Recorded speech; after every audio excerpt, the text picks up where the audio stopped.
hari ini, marilah kita berdoa dulu. Ya, berdoa mulai. Bismillahirrahmanirrahim. Amin. Baiklah, hari ini kita akan belajar tema 1, indahnya kebersamaan. Subtema 2, kebersamaan dalam keberagaman pembelajaran 1. Baiklah, untuk tujuan pembelajaran kita hari ini yaitu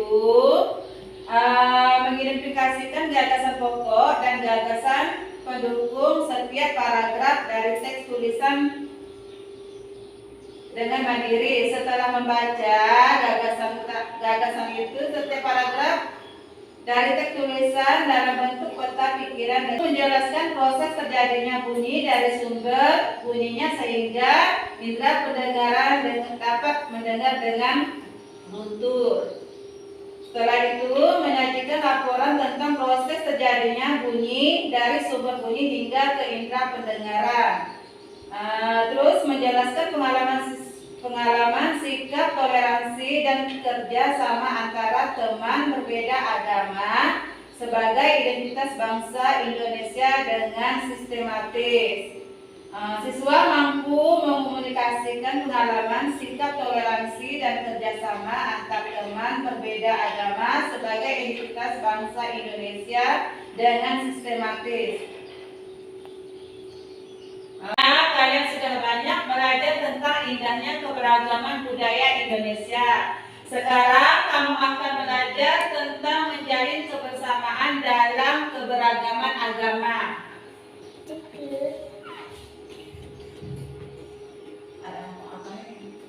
Suku, budaya, dan agama yang berbeda tidak menghalangi Udin, Siti, Dayu, Beni, Lani, dan Edo menjalani kebersamaan. Mereka berbagi cerita tentang budaya masing-masing dan saling belajar. Hari-hari mereka penuh keceriaan dalam kebersamaan. Hari ini mereka berkumpul bersama untuk bekerja sama. Bekerja sama dalam keberagaman. Edo dan kelima temannya mendapat tugas melakukan percobaan tentang bunyi. Sepulang sekolah, mereka berkumpul di rumahnya. Setiap orang sudah menyiapkan peralatan yang dibutuhkan. Rani dan Siti membawa beberapa kaleng yang sudah dilubangi. Udin dan Beni membawa benang kasur. Mereka berkumpul di halaman depan rumah.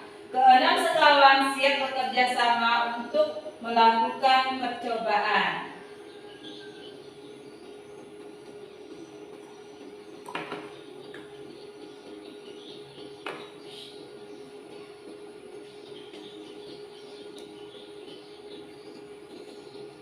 Saat percobaan akan dimulai, tiba-tiba terdengar azan. Siti, Udin meminta izin teman-temannya untuk sholat.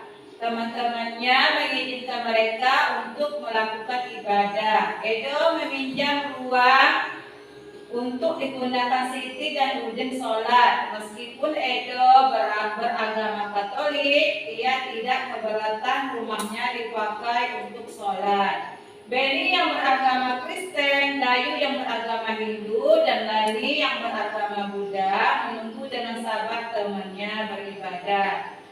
Sahabat selalu menghargai satu dengan yang lain. Jadi sama kawan kita harus saling menghormati. Setiap bacaan biasanya terdiri atas beberapa paragraf. Setiap paragraf memiliki gagasan pokok yang didukung oleh gagasan pendukung. Gagasan pokok adalah ide utama yang dibahas dalam suatu bacaan. Dapat berupa kalimat inti atau berupa pokok paragraf. Gagasan pendukung adalah uraian atau tambahan informasi untuk gagasan pokok.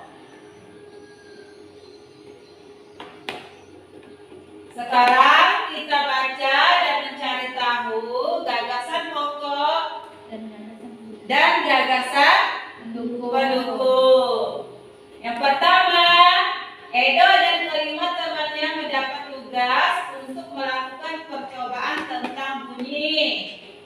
Kedua, sepulang sekolah mereka berkumpul di rumahnya. Setiap orang sudah menyiapkan peralatan yang akan dibutuhkan. Lani dan Siti membawa beberapa kaleng yang sudah dilubangi. Udin dan Penny membawa benang kasur. Mereka berkumpul di halaman depan rumah. Keenam sekawan siap bekerja sama melakukan percobaan. Inilah yang dinamakan paragraf ya. Terus lanjut paragraf yang kedua. Untuk paragraf yang kedua, saat percobaan akan dimulai, tiba-tiba terdengar azan. Siti dan Udin meminta izin teman-temannya untuk sholat. Teman-temannya mengizinkan mereka untuk melakukan ibadah. Edo meminjam ruang makannya untuk digunakan Siti dan Udin sholat. Meskipun Edo beragama Katolik, ia tidak keberatan rumahnya dipakai untuk sholat. Benny yang beragama Kristen, Dayu yang beragama Hindu, dan Lani yang beragama Buddha menunggu dengan sabar teman-temannya beribadah. Keenam sahabat selalu menghargai satu dengan yang lain. Ini adalah untuk paragraf yang kedua.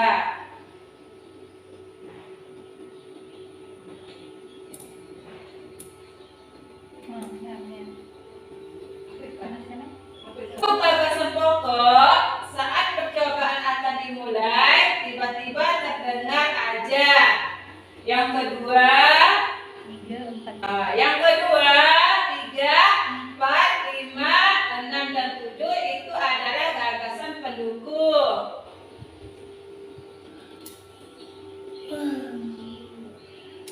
Sekarang tentang indera pendengaran atau telinga. Kita wajib bersyukur kepada Tuhan Yang Maha Esa karena telah menciptakan bentuk tubuh yang paling sempurna. Salah satunya adalah diberi indera pendengaran, yaitu telinga. Dengan menggunakan indera ini, kita mendengar berbagai suara seperti kicauan burung, suara air mengalir, musik. Sekarang apa saja bagian dan fungsi indera pendengaran? Ayo, siapa yang tahu? Apa saja fungsi dan bagian indera pendengaran